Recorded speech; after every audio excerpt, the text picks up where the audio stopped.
Olá, eu sou Giovanna Locatelli e esta é mais uma edição do seu BMC Connection, um programa que aborda temas que se destacam aí no mercado financeiro e afetam diretamente no seu dia a dia, sempre conversando, um bate-papo de forma leve e descontraída.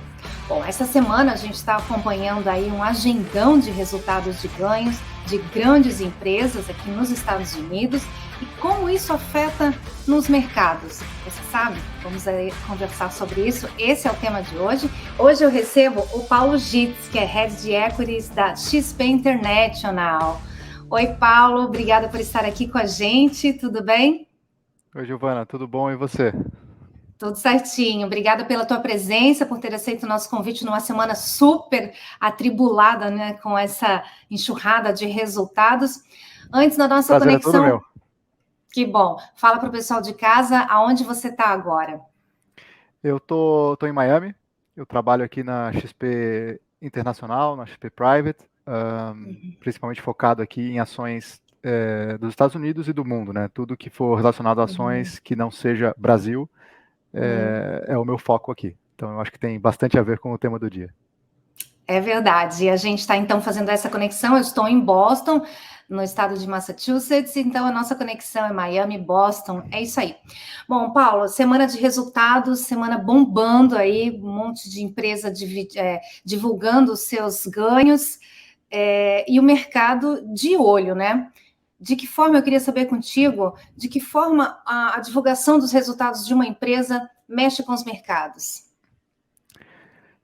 Bom, Giovana, estamos no início, né, da temporada de resultados, que a gente costuma chamar de temporada de resultados. Na semana passada, no finalzinho da semana passada, os grandes bancos começaram a reportar. E nessa semana começam as maiores empresas, Procter & Gamble, Netflix, algumas empresas maiores começam a reportar. E nas próximas 2 semanas eu acho que vai ter uma agenda bastante carregada, bastante movimentada dessa temporada. Os resultados influenciam sim, tá? Influenciam bastante e eles têm uma importância muito grande na definição dos preços, na definição dos rumos dos ativos. Dá para dividir essa influência em 2 partes. Se a gente estiver falando do dia do anúncio, se a gente estiver falando do curto prazo, o mais importante é entender onde estavam as expectativas do mercado, onde estavam as expectativas dos analistas. E aqui a gente fala tanto dos analistas do que a gente chama de sell side, que são as corretoras, as casas de research, que divulgam os seus números, que a gente pode comparar muito mais facilmente, mas também a gente leva em consideração onde estão as expectativas do buy side, que aí são os fundos, são as assets, são fundos de pensão, até mesmo as pessoas físicas que investem. Então, onde estavam as expectativas? E aí, no mercado financeiro, a gente costuma fazer a piada de que é a única indústria na qual, quando um analista, quando alguma pessoa faz uma previsão e erra, a culpa é do objeto estudado. Então a gente fala, não, a empresa bateu o resultado, a empresa decepcionou o mercado. Não foi o analista que errou, foi a empresa que decepcionou. Então é um pouco complexo isso, mas faz um pouco de sentido, porque são essas expectativas que já refletem nos preços das ações nas semanas anteriores. Então, existe sim uma expectativa, essa expectativa já está no preço, e aí quando você vai para o dia do resultado, quando você vai ali para de fato olhar o número, comparar com as expectativas, aquilo ali faz preço ou não. Por exemplo, uma Netflix que divulgou nessa quinta-feira, assim que saíram os números vieram abaixo do que era a expectativa e as ações estavam caindo 12% no aftermarket. Então, esse curto prazo é muito influenciado pelo resultado versus expectativa. Quando a gente vai mais para o longo prazo, a gente vai analisar cada aspecto da empresa, desde o seu crescimento de receita até o lucro líquido.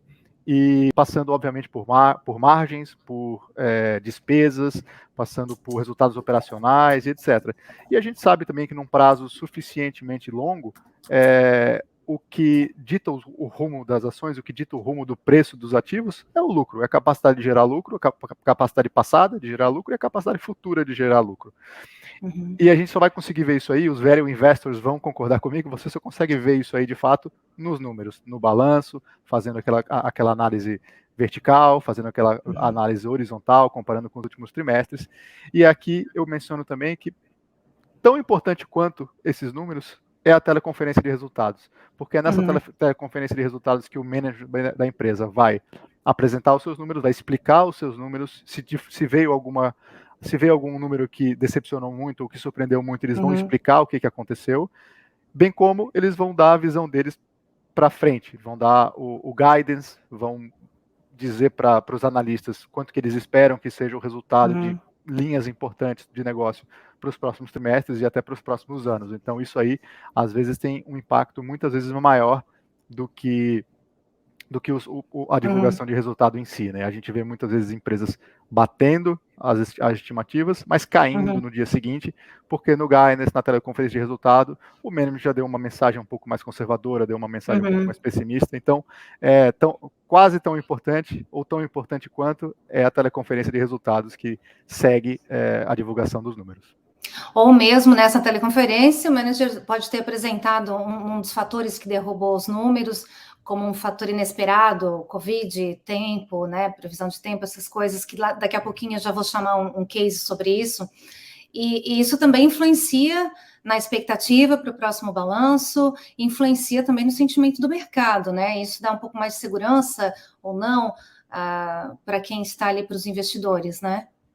Exatamente. Tem a sessão de perguntas e respostas, onde quaisquer dúvidas que tenham ficado do balanço, elas deveriam ser sanadas. Se não forem sanadas, aí indica uma incerteza, né? Quanto mais incerteza, maior o risco percebido de cada ação. Então, sim, nessa teleconferência é um momento importante para o management se comunicar com os analistas e com os investidores para poder sanar quaisquer dúvidas e traçar os rumos da empresa para o futuro.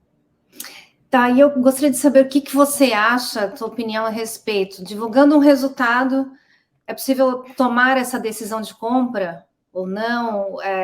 Queria que você aprofundasse mais nisso. Você falou que tem dois aspectos, né? Curto prazo, longo prazo, precisa avaliar um histórico antes, né? O histórico, a expectativa versus o que veio de número realizado, e um histórico também, né? Pregresso da empresa. Mas um resultado ali, aquele número divulgado, influencia na compra? Influencia. Ou na realização, né? Ou na realização, claro. Influencia bastante. Eu acho que tem muitas distorções, especialmente nessa primeira reação. Então, a primeira reação geralmente vai ser uma reação tomada por robôs que vão ler aquele resultado, vão ver quanto era a expectativa, quanto veio. Se veio abaixo, vai gerar venda. Se veio acima, vai gerar compra. E a gente vê muita distorção nos primeiros minutos, no começo da reação, né, logo após a divulgação. Então, quando você coloca esses números, quando você analisa esses números, e muitas vezes você não concorda, você vê, por exemplo, algo pontual. Eu não vou falar que esse é o caso de Netflix, mas se, por exemplo, esses 12% de queda que a gente viu no aftermarket, porque a empresa não bateu a estimativa de novos usuários nos Estados Unidos, de repente a empresa vai falar, não, a gente focou em usuários internacionais, a gente não focou em usuários dos Estados Unidos, a gente cresceu tanto quanto a gente gostaria no mercado internacional, e a gente, nos próximos trimestres, a gente vai voltar a atacar o público dos Estados Unidos. Então, se a empresa vir isso como normal, e se a gente considerar que a empresa está falando a verdade, esses 12% de queda talvez seja uma oportunidade de compra. Então, esse é o primeiro aspecto, né? O aspecto do tentar buscar essas distorções que o curtíssimo prazo, aquela primeira reação podem gerar, e obviamente a gente vai incorporar nos nossos modelos esses novos números. E aí isso leva um pouco mais de tempo, mas com certeza pode mudar um case, né? Algo que a gente tinha compra, a gente incorporou os novos números, a gente colocou as novas previsões, fez o nosso valuation, descontou o nosso fluxo de caixa, de repente pode mudar o case com esses números novos. Sem dúvida, mas isso leva um pouco mais de tempo para poder entender os números. Se tiver alguma dúvida, a gente vai perguntar na teleconferência de resultados, vai perguntar para a empresa, e com isso a gente vai ajustar os nossos modelos. Então, tem bastante importância esses números novos, né? É uma informação nova, é uma informação que a gente tem que incorporar nos nossos modelos. Claro, falando no streaming, né, nas plataformas e nesse setor, tem bastante movimentado a concorrência aqui, a gente está acompanhando aqui dos Estados Unidos, muito forte, uma guerra de gigantes, né? Acompanhei os números da Netflix, claro, e agora está focando nos novos assinantes, né? Acho que ela vai vir com tudo, né? Abrindo um parênteses aqui no nosso papo. Eu acho que para o próximo resultado os números devem vir um pouco melhores. O mercado de streaming é um mercado que está se tornando ultra competitivo, né? A Netflix, obviamente, teve o benefício de ter sido a pioneira nisso aí. Se não foi a pioneira, foi a de mais sucesso ali no começo desse mundo de streaming. Mas aqui nos Estados Unidos a gente já vê diversas opções, né? O Disney Plus, Hulu, que também é da Disney. A gente vê HBO Max também com uma plataforma uma plataforma de conteúdo ali, uma biblioteca de conteúdo muito bacana, tem Peacock, tem diversas outras plataformas que estão brigando. É verdade. Eu acho que o que o mercado vai focar no Netflix vai ser o quanto eles vão gastar em produção, quanto eles vão gastar de produção de conteúdo, vis-a-vis o quanto eles conseguem ganhar de usuários com esse conteúdo a mais, né? A Netflix tem uma ideia de produzir conteúdo globalmente. A gente viu essa nova série coreana que fez bastante sucesso, né? O Squid Games. Que bombou, né? Sucesso. Exato. E foi uma produção coreana, foi uma produção da Coreia. Talvez no mundo anterior ao streaming isso fosse impossível, uma produção coreana ter essa capilaridade e atingir o mundo todo assim. Mas a Netflix tem essa visão muito bacana de descentralizar a produção, de estimular a produção em diversos países e trazer isso para a plataforma global, podendo ter esse efeito Squid Game aí que a gente viu. Nossa, foi avassalador, né? O pessoal curtiu muito e teve uma adesão gigantesca, né? O que mais que eu queria abordar contigo? Como avaliar a movimentação do mercado, considerando um faturamento, esse do quarto trimestre, que é o que a gente está falando? Dá para ter uma visão a longo prazo, assim, ter uma perspectiva do que vai acontecer, de que rumo vai tomar aquele setor? O que a gente tem mais dados agora é o setor financeiro. Foi o setor que mais empresas divulgaram. E geralmente eles começam mesmo. Eles começam essa temporada. Então a gente teve JP Morgan, Goldman Sachs, Morgan Stanley, US Bancorp, Bank of America. Então a gente teve alguns bancos grandes divulgando e a gente já dá para ter uma visão um pouco mais profunda desse setor. O que aconteceu na divulgação de resultados? A gente teve claros vencedores e perdedores ali dessa temporada. Ainda é um setor que se destaca no ano, então ainda tem poucos dias no ano, né? A gente está em janeiro ainda, mas ainda é um setor que está subindo, que está se destacando no ano. Porém, a gente viu ações do JP Morgan, ações do US Bancorp, ações da Goldman Sachs caindo pós-resultado. Exatamente. Elas estavam mostrando uma alta considerável no ano e voltaram para próximo de 0 a 0 ou negativas depois da divulgação de resultado. O que isso nos disse? Isso nos disse que o mercado não tinha ajustado as expectativas, especialmente numa linha chamada Sales and Trading, que é a linha mais volátil desses bancos. É uma linha que depende muito de como os mercados ficam, depende de volume, depende de turnover, né, que é o quanto as instituições giram suas carteiras. E esses bancos vêm de anos muito bons dessa linha, muito forte, de crescimento muito forte. E esse crescimento desacelerou, porque o mercado também começou a ter um padrão mais normal, sem aquelas variações tão grandes de um dia para o outro. Então, essa linha desacelerou, esse crescimento de receita desacelerou. E isso foi uma grande decepção para o mercado. Além disso, teve uma linha também que o mercado focou bastante, que é a linha de despesa. A linha de despesa surpreendeu para cima. Então, os bancos estão tendo mais dificuldade em atrair e reter talentos, então estão tendo que pagar mais. A grande despesa de um banco qual é? É capital humano, são pessoas. Então a gente viu vários anúncios de bancos aumentando o salário mínimo, aumentando o salário de entrada, tendo que aumentar a remuneração para poder manter os seus talentos. Então, dando bônus, inclusive, né? Dando bônus. Bônus de entrada, bônus de entrada, verdade. Para pessoal de primeiro ano. A gente viu várias coisas acontecendo que não aconteciam no passado. Então, isso teve impacto na receita e, consequentemente, teve impacto no lucro.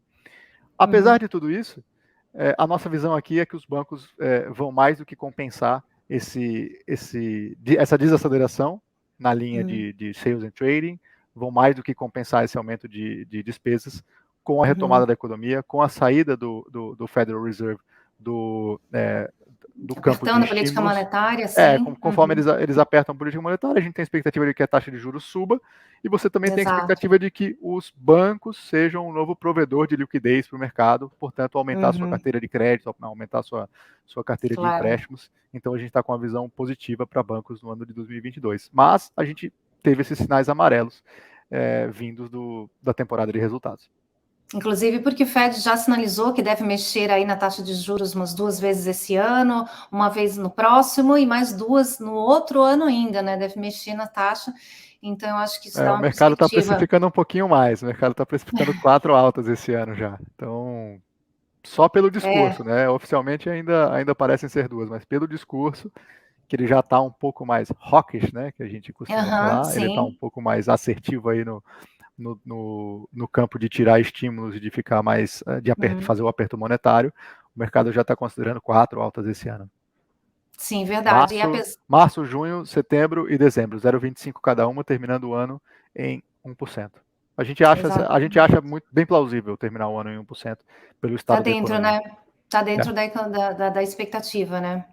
Sim. Bom, e o Fed foi pego de surpresa, assim, foi pego de calças curtas, bancou os 2 últimos anos a história da inflação controlável, né? Temporária. E agora, no finalzinho, na reta final, antes de começar a apertar, teve que reconhecer que a inflação não era tão temporária assim quanto o Fed esperava, né? Mas ainda continuou bancando de surpresa, mas não foi por falta de aviso, né? O mercado já estava falando para ele, olha, tá complicado, tem sinais aí de que o negócio é mais persistente do que se mostrou no começo. Então, mas agora parece que ele abandonou o termo temporário, né? Agora parece que... E eu acho que ele quis manter ali uma tranquilidade, quis passar uma tranquilidade no mercado, dizendo que tinha ferramentas disponíveis e prontas. Caso a inflação se tornasse um problema, usaria suas ferramentas para o controle desse cenário, né? Mas acho que no final apertou, a água bateu e teve que reconhecer mesmo. O próprio presidente Joe Biden ontem deu o recado claro de que ele gostaria que o Fed combatesse a inflação, porque já está prejudicando a população e, consequentemente, a popularidade dele. É verdade. Deixa eu te fazer mais um questionamento aqui, jogar para ti mais um item para a gente debater. Queria saber contigo, Paula, como decidir pelo setor a investir tendo base os resultados divulgados, os ganhos? Existe como a gente falar, esse setor está mais seguro, ou esse setor eu quero sair dele, quero tirar minhas coisas, quero migrar? Existe como fazer? É seguro? É uma boa decisão? Se basear no resultado? Claro. Acho que todos os modelos, como eu falei no começo, todos os modelos de valuation vão ser atualizados com base nos resultados. Mas dá para olhar também de uma forma mais macro. A gente sempre gosta de olhar por setor como foram esses resultados em relação às expectativas. E por que a gente faz isso? Porque partindo da premissa de que o mercado é eficiente, ou pelo menos semi-eficiente, todas as estimativas, todas as expectativas já estão no preço até a divulgação do resultado. Se o setor como um todo está superando as estimativas, se o setor como um todo está divulgando lucros, divulgando receita, divulgando crescimento maior do que as expectativas que estavam no mercado, talvez tenha algo que o mercado não está vendo, que as empresas estão vendo, que as empresas estão mostrando, mas que o mercado não esteja vendo. Então, isso é sim um input que a gente tem aqui. Toda a temporada de resultado, a gente vai acompanhando semana a semana como que está, principalmente olhando o S&P 500, né? Mas como que está quantas empresas já divulgaram de cada setor, como que está o nível de crescimento, qual que era a expectativa. Então, por exemplo, no ano passado, desde o começo do ano, a gente já via que o setor de petróleo, o setor de energia, estava mostrando resultados bem acima da expectativa. Então já tinha algo ali que a gente começava a ver que, olha, o pessoal está dando resultado muito bom. Eu acho que o mercado, o consenso está errado nesse mercado, nesse setor de energia. E aí ele acabou sendo o setor de maior performance em 2021 aqui na Bolsa Americana, foi o setor de energia. É um setor que perdeu bastante importância, é um setor que ficou muito pequeno em relação ao todo, empresas de tecnologia, a gente vê Apple atingindo 3 trilhões aí de market cap, etc. Então, o setor de petróleo acabou ficando pequeno, com toda a questão de ESG também, muitas empresas parando de olhar para o setor por questão de ESG, ele ficou mal coberto, ele ficou com poucos analistas cobrindo. Então, isso causou uma certa distorção no mercado e as empresas que estão lá para gerar lucro, para ganhar dinheiro, acabaram entregando resultados muito melhores do que eram as estimativas. Então, esse foi um sinal de alerta que a gente viu, que eu falei, olha, tem algo de bom acontecendo aqui que o mercado não está precificando. Então, eu acho que esse foi um exemplo bom para mostrar como que a temporada de resultados, como que olhar o número num agregado por setor, dá para tirar uma visão macro, dá para tirar uma visão top-down. E aí, quando você entra no micro das empresas, quando você vai, de fato, atualizar os nossos modelos de valuation, e aí, obviamente, uma empresa de petróleo vai depender muito da estimativa de preço futuro de petróleo, e quando você olha nas divulgações de resultado, geralmente as empresas dão qual que é a estimativa delas de preço de petróleo, a gente via, olha, o petróleo está barato, as próprias empresas estão achando que vai subir, os resultados já estão mostrando que eles estão conseguindo vender por um bom preço, estão conseguindo uma boa margem e tem algo de bom acontecendo ali. Então, dá sim para tirar informação boa de temporada de resultados e nesse agregado também dá para tirar informação. É isso aí, verdade. Vamos trazer um pouquinho agora para as aéreas, né? Esse é um setor que a gente está acompanhando, tem sofrido bastante, tanto com a variante Omicron e aqui, especialmente nos Estados Unidos, quanto diante dessa previsão do tempo, né? Dessa realização do tempo do weather, que está tempestades de neve, a gente teve tornado recentemente aqui, né? Enfim, e isso afetou nos números, acabou refletindo. Como esperar, como trabalhar com essas ocorrências? Eu vou até dar um número aqui, a United caiu, as ações da empresa caíram 2,5%, chegando aí a 43 dólares e 31 centavos em negociações estendidas, tal. A Delta também, a Delta Airlines previu na outra semana aí uma perda no trimestre, devido ao impacto da variante Omicron. A gente vê, eu tenho dados aqui também, tempestade, como eu falei, tempestade de inverno, aumento das infecções por Covid, funcionários doentes que levaram a cancelamentos de voo em massa. Olha só que dado louco isso aqui. Em apenas um dia, quase um terço da força de trabalho da United no aeroporto internacional de Newark ficou doente. Então, um terço da força de trabalho da empresa ficou off em casa, né? Na semana passada também a operadora disse que 3 mil funcionários foram infectados com o vírus. Quer dizer, isso impacta, é um bombardeio na empresa, né? Isso impacta nos números e enfraquece o setor, né? Sem dúvida. É um setor que passa por dificuldades ainda. Não só pela questão do coronavírus, que diminuiu muito a demanda por passagens aéreas, mas o mundo mudou bastante. Eu acho que um grande fator que vai moldar o comportamento humano nos próximos anos é o fato do que a gente está fazendo aqui. A gente está entrando via Zoom, exatamente, fazendo uma teleconferência que ninguém precisou pegar avião para se encontrar e fazer esse meeting, fazer essa reunião. Então, as empresas cada vez mais estão se utilizando disso aí. A gente tem a própria ascensão do metaverso, né? Todo esse assunto que também é um assunto super interessante.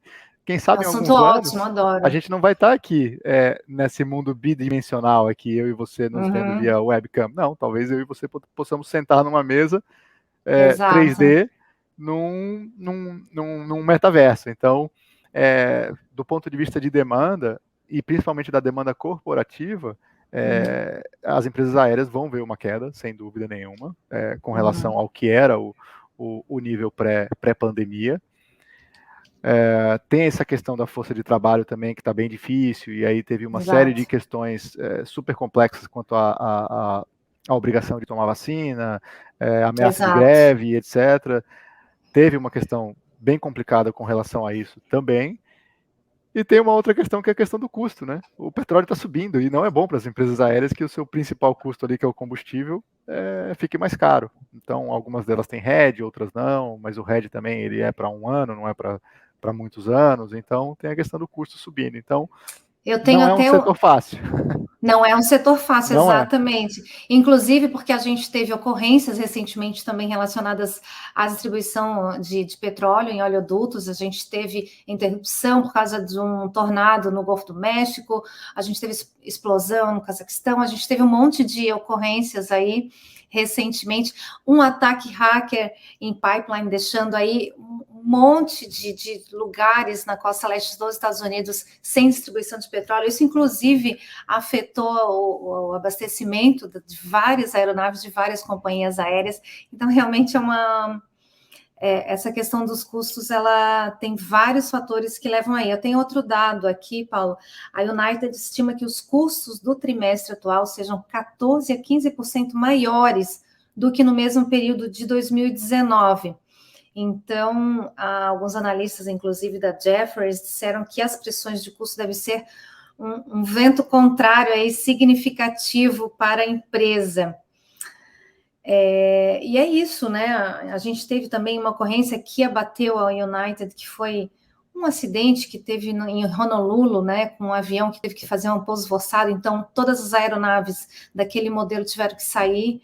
Então, são eventos que abalam o operacional da empresa e que acabam afetando nos resultados, né? Exatamente, exatamente. Eu diria que ainda não é um bom momento para estar nessas empresas, nessas companhias aéreas, tá?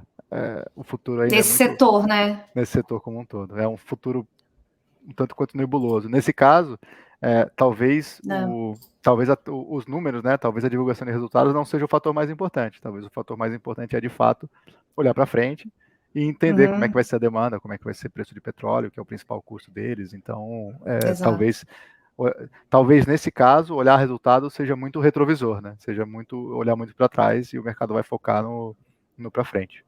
Era aí que eu queria chegar. Eu fiz uma costura para a gente chegar exatamente aí. Então, de repente, não é só a pessoa olhar, o investidor olhar no resultado, olhar para o resultado, fazer aquela matemática ali da expectativa e do número divulgado. Ela precisa se afastar e olhar o macro, olhar o que aconteceu, olhar em volta toda aquela questão normal de vida, né? O tempo, a pandemia, enfim, coisas que acontecem no decorrer da vida do mundo, e aí fazer uma análise para ver se fica no setor ou se sai do setor. Então, não é só o resultado, ela tem Não que é se só afastar e olhar o resultado. macro. De fato, Claro. o resultado traz muita informação, mas o resultado é sempre retrovisor, é sempre olhando para trás. E aí você consegue, obviamente, pegar coisas no resultado, fazendo aquela análise temporal, né? Como é que está a receita? A receita tem subido, a receita tem caído, tem se mantido estável, como é que estão as despesas estão subindo, estão caindo, você consegue pegar bons insights, mas obviamente o mercado financeiro é um jogo de extrapolação, um jogo de previsão. E fazer previsão é sempre difícil, especialmente sobre o futuro. mas é um jogo de previsão. O resultado é último. Você vai entender e projetar tudo para o futuro. Vai projetar os próximos trimestres.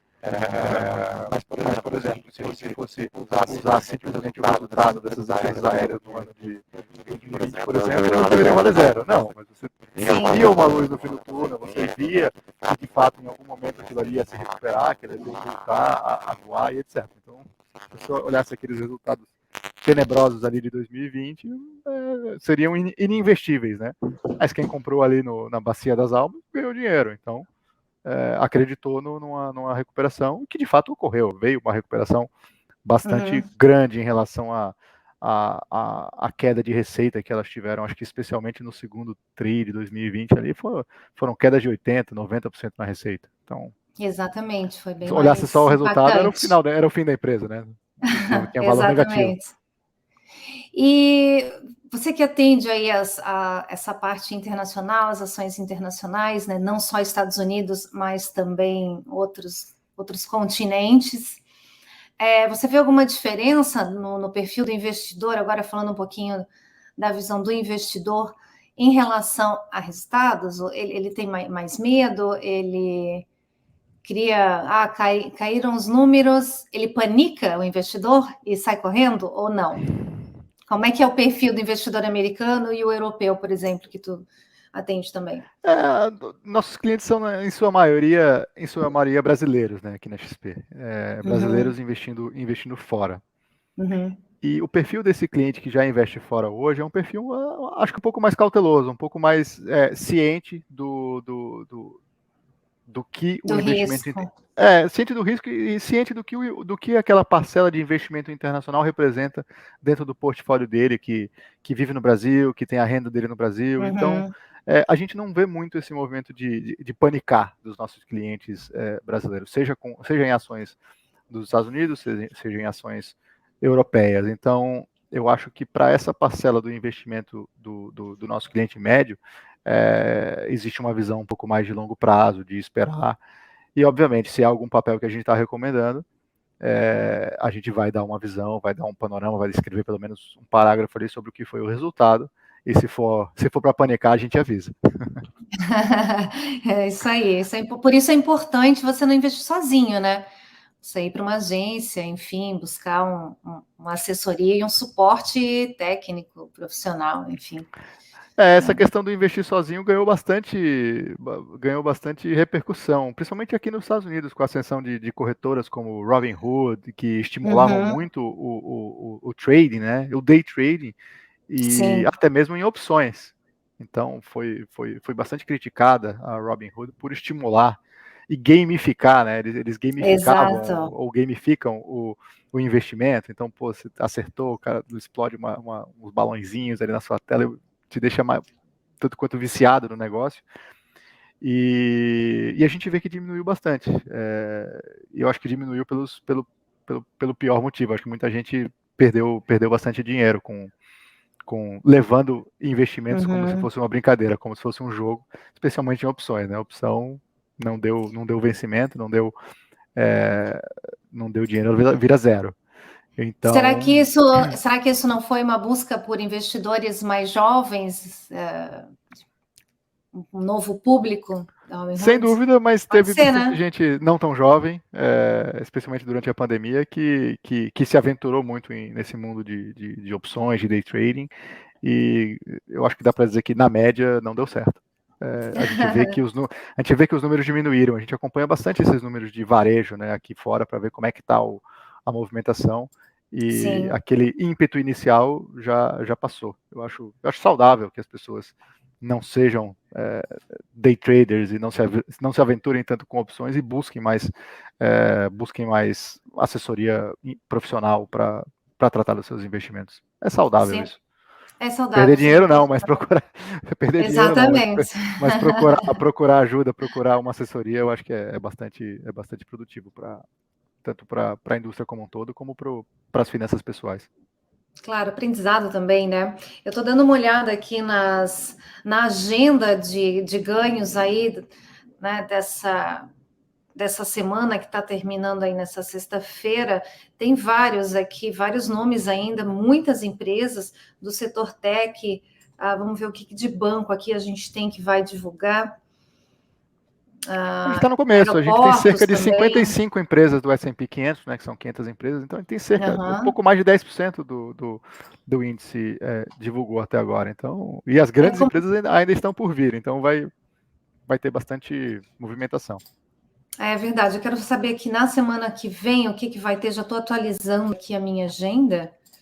Bank of America também divulgou essa semana, né? Procter & Gamble. Olha, semana que vem a gente vai ter bastante tech por aí. Eu acho que o mercado está de olho nas nas big techs, inclusive porque nessa quinta-feira entrou em discussão no Senado aí os projetos de leis regulatórios, né? Para as techs aí concorrência, antitrust, né? Concorrência, divulgação de dados, aí manipulação de dados de clientes. Então, Apple semana que vem, Microsoft, Tesla, Visa também vai estar divulgando, Samsung, Johnson Johnson são as mais importantes. Eu acho que o mercado vai estar de olho. Será que as estimativas aí são boas para essa turma? Tech, vamos falar de tech, São empresas com um número de analistas cobrindo muito, muito grande. Então, quanto mais previsões, a gente espera que o erro seja mínimo, né? Porque essas empresas têm muitos dados, têm muito acesso à empresa, eles conversam com a empresa, conversam com o RI, têm acesso ao management, então eles conversam bastante com as empresas para calibrar as suas estimativas. Mas, de fato, surpresas acontecem, como aconteceu no Netflix, por exemplo. E exatamente. Teve uma variação de mais de 10%. Então, surpresas acontecem. Talvez numa Apple, talvez menos. Acho que uma empresa mais consolidada. Então, a gente costuma muito olhar, a gente consegue derivar do mercado de opções, a gente consegue derivar qual que é mais ou menos a expectativa de variação do papel no dia do resultado. Então, quando você vai para uma Netflix, a expectativa de variação já é algo em torno de 5%, 6%. Numa Apple, então, a expectativa de variação é de 2% a 3% no dia do resultado. Então, você já não tem uma expectativa, você já tem uma expectativa menor de que o número venha fora das estimativas. Poucas surpresas acontecem, né? Poucas surpresas, mas acontecem. Acontecem, de fato acontecem. A Tesla, quero ver semana que vem aí a Tesla, porque tá todo mundo de olho. Essa aí deve ter uma expectativa de 10. Eu não tô sem olhar aqui a minha tela, mas deve ter uma expectativa de 10% para cima ou para baixo ali no dia do resultado. É verdade, até porque movimentou demais esse último ano aí. Elon Musk agitou as mídias sociais, toda vez que ele se manifestava, os papéis da Tesla se movimentavam. É incrível assim como ele tem esse poder de persuasão, né, de mexer com o mercado. Enfim, Paulo, eu quero te pedir, a gente já está se encaminhando para o final, quero pedir a tua mensagem final para os nossos investidores e para os nossos telespectadores que sempre acompanham o BMC Connection, por favor.